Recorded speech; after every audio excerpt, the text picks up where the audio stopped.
আসসালামু আলাইকুম everyone, মেরিনেস home কিচেনে আপনাদেরকে স্বাগতম। আমের মৌসুমে আম দিয়ে নানা রকমের শরবত বা ড্রিঙ্কস হবে না তা তো হতেই পারে না। আজকে আমি তৈরি করব আমের মিল্কশেক। এখানে আমের মিল্কশেক তৈরি করার জন্য আমি 4টা পাকা আম নিয়েছি, বড় সাইজের। পাকা আমগুলোকে ধুয়ে পরিষ্কার করে আমি কিউব করে কেটে নিয়েছি। কিউব করা এই পাকা আমগুলো এখন আমি ব্লেন্ডারে জগে নিয়ে নেব। এখানে আমার কাটা আম ছিল 2.5 কাপের মতো।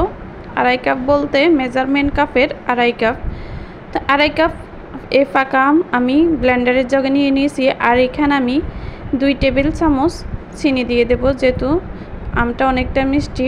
আর একটু স্বাদটা বাড়ানোর জন্য 1 চিমটি লবণ দিয়ে দিলাম, আর 1 কাপ বরফ টুকরো দিয়ে দিলাম। এখন এর মধ্যে দিয়ে দেব যেহেতু ম্যাঙ্গো মিল্কশেক, তো এখানে আমি 1 কেজি দুধ জাল করে 1/2 কেজি চেয়ে কম করে নিয়েছি। এই দুধটা ঠান্ডা করে নিয়েছি। এখন এই ব্লেন্ডারের জগে আমের সাথে দিয়ে দিলাম। সবগুলো উপকরণ এখন একসাথে ভালো করে ব্লেন্ড করে নেব।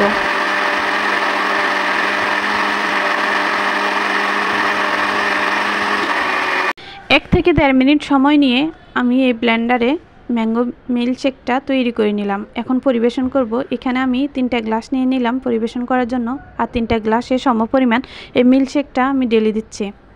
3 গ্লাস মিল্কশেক হয়েও আমার আরও একটা মিল্কশেক হবে, তো আমি আরও 1 গ্লাস মিল্কশেক আমি ঢেলে নিলাম। এই ম্যাঙ্গো মিল্কশেকটা এই গরমে ছোটো বড় সবাই খুবই পছন্দ করবে, যেহেতু এখন আমের সিজন। বাসায় তৈরি করে নিতে পারেন ঝটপট এই ম্যাঙ্গো মিল্কশেকটা।